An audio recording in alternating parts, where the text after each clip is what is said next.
मित्रों, एक बार हर वर्ष की तरह राजा धर्मशील अपने पुत्र राजकुमार का जन्मदिन मनाने मंदिर गए।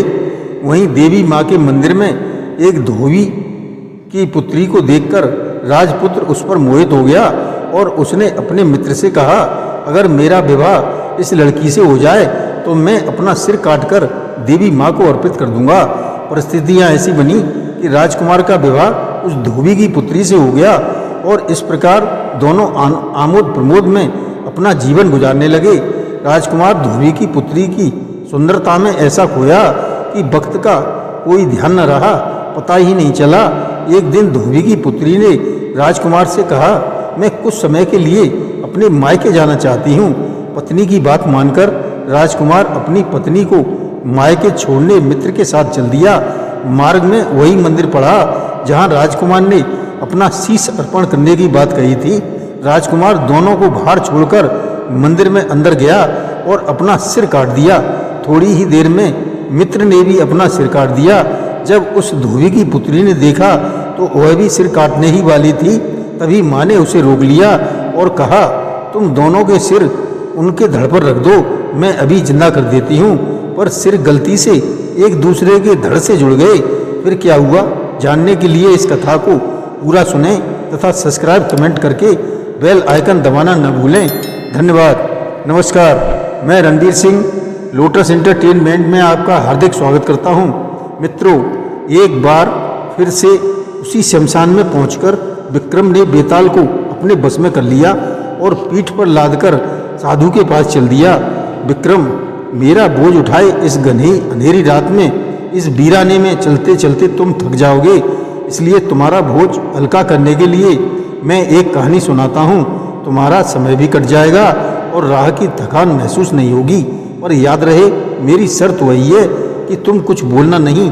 यदि तुम कुछ भी बोले तो मैं तुम्हारे बंधन से आज़ाद होकर वापस उसी वृक्ष पर जाकर लटक जाऊंगा। एक बात का और ध्यान रखना कि यदि सही उत्तर जानते हुए भी तुमने जवाब न दिया तो तुम्हारे सिर के टुकड़े टुकड़े हो जाएंगे। बेताल ने कहा। विक्रम ने कोई उत्तर नहीं दिया और बेताल ने एक नई कथा सुनानी शुरू की। यह उस समय की बात है जब धर्मपुर में नगर में राजा धर्मशील का राज्य हुआ करता था।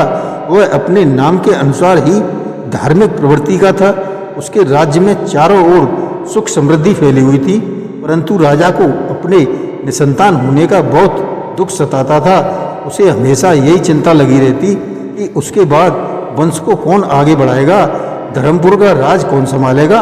राजा धर्मशील पुत्र प्राप्ति के लिए धर्म कर्म पूजा पाठ आदि करता रहता।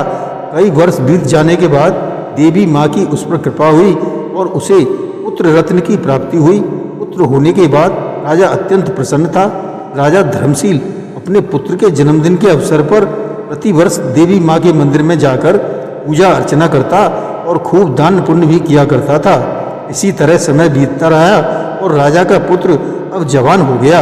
प्रतिवर्ष की तरह ही राजा धर्मशील अपने पुत्र के 21वें जन्मदिन के मौके पर भी उसे देवी माँ के मंदिर में लाया और पूजा अर्चना की।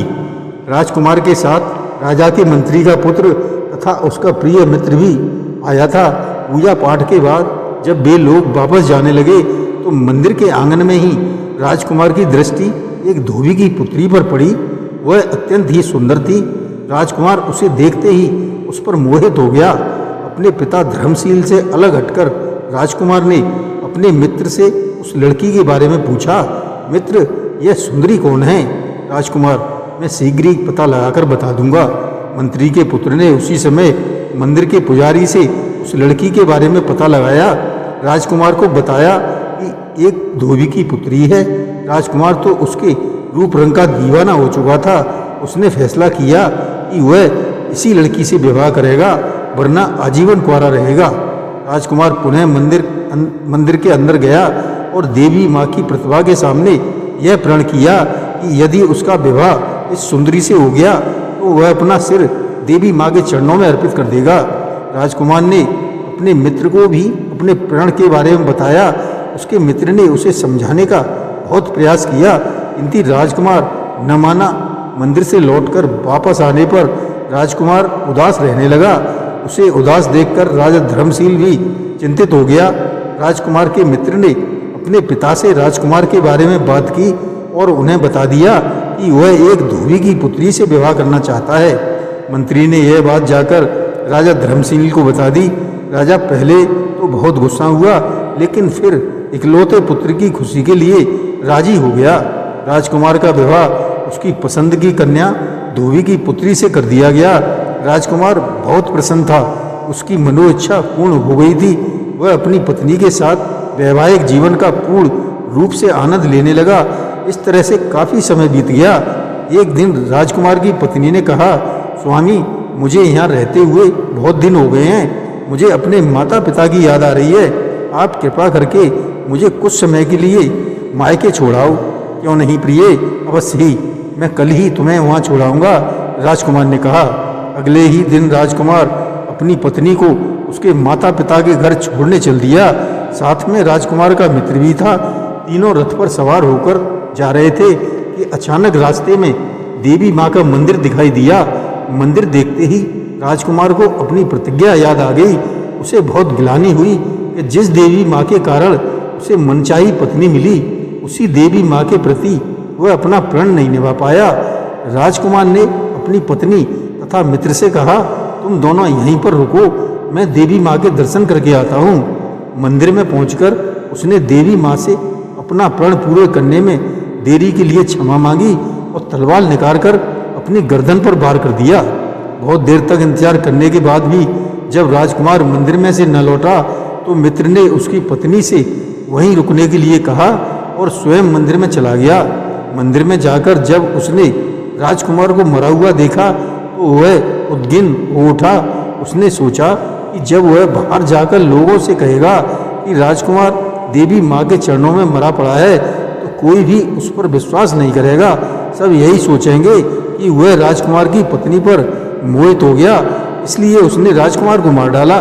काफी सोच विचार करने के बाद इस आरोप से बचने के लिए उसने भी तलवार निकालकर अपनी गर्दन काट डाली। राजकुमार की पत्नी भी मंदिर के बाहर बहुत देर तक उन दोनों का इंतजार करती रही। जब बहुत देर अधिक हो गई तो वह भी उत्सुकता बस मंदिर में चली गई। मंदिर के अंदर जाकर जब उसने वहाँ का दृश्य देखा तो वह स्तब्ध रह गई। उसके मन में बार बार यही विचार आ रहा था कि आखिर इन दोनों ने स्वयं को क्यों मार डाला। वह सोचने लगी कि यदि वह बाहर जाकर लोगों को बताएगी कि इन दोनों ने स्वयं को मार डाला है तो कोई भी उस पर विश्वास नहीं करेगा। सब यही कहेंगे कि राजकुमारी ने अपने पति व उसके मित्र से छुटकारा पाने के लिए उन्हें मारा है ताकि वह आज़ादी से रह सके। धोबी की पुत्री होने के कारण यह संदेश लोगों की शंका को और भी प्रबल कर देगा। अंततः उसने भी यह फैसला किया कि वह अपने आप को देवी के चरणों में समर्पित कर देगी।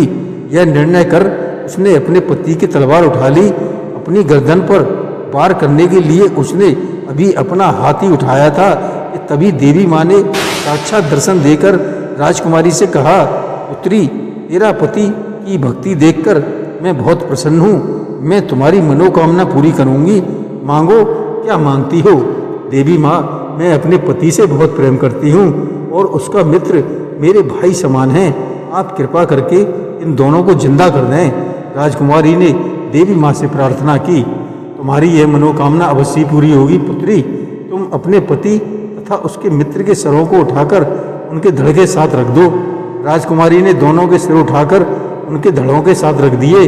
देवी माँ ने उन पर पवित्र जल छिड़का और कुछ ही क्षण में वे दोनों जीवित होकर खड़े हो गए। देवी माँ उसकी मनोकामना पूरी करके अंतर्ध्यान हो गई। उन दोनों को जीवित देखकर राजकुमारी अत्यंत प्रसन्न हुई, परंतु कुछ ही क्षण में उसकी यह प्रसन्नता निराशा में बदल गई, क्योंकि जल्दीबाजी में उसने सिर गलत धड़ के साथ रख दिए, जिसके परिणाम स्वरूप राजकुमार का धड़ उसके मित्र के सिर था तथा मित्र का धड़ राजकुमार के सिर जुड़ा हुआ था। अब राजकुमारी बहुत बड़ी दुविधा में पड़ गई कि किसे अपना पति स्वीकार करे। कुछ देर विचार करने के बाद उसने उनमें से एक को अपना पति स्वीकार कर लिया। अच्छा विक्रम, कथा तो तुमने सुन ली, अब यह बताओ कि राजकुमारी ने दोनों में से किसे अपने पति के रूप में स्वीकार किया? बेताल, राजकुमारी ने निसंदेह मित्र के शरीर में राजकुमार के सिर जुड़े व्यक्ति को अपने पति के रूप में स्वीकार किया होगा। क्योंकि मनुष्य के मस्तिष्क में ही सब कुछ होता है और उसी से मनुष्य सोचता समझता व जांचता परखता है। बिल्कुल ठीक कहा तुमने विक्रम, तुम निश्चित ही एक न्यायप्रिय राजा हो, किंतु तुम मेरी शर्त भूल गए। क्योंकि तुम बोल पड़े इसलिए मैं जा रहा हूँ, मेरे पीछे मत आना, तुम मुझे पकड़ नहीं पाओगे। कहते हुए बेताल विक्रम की पकड़ से आज़ाद होकर शमशान घाट की ओर उड़ चला। उड़ते उड़ते आगे बोला, मैंने पहले ही कहा था विक्रम, यदि तुम कुछ भी बोले तो मैं आज़ाद हो जाऊंगा। मैं जा रहा हूँ, मेरे पीछे आना व्यर्थ है, तुम लौट जाओ विक्रम। किंतु विक्रम कहाँ मानने वाला था। उसने साधु को वचन जो दिया था उसे पूरा करने के लिए विक्रम फिर उसके पीछे चल पड़ा। जय श्री कृष्ण।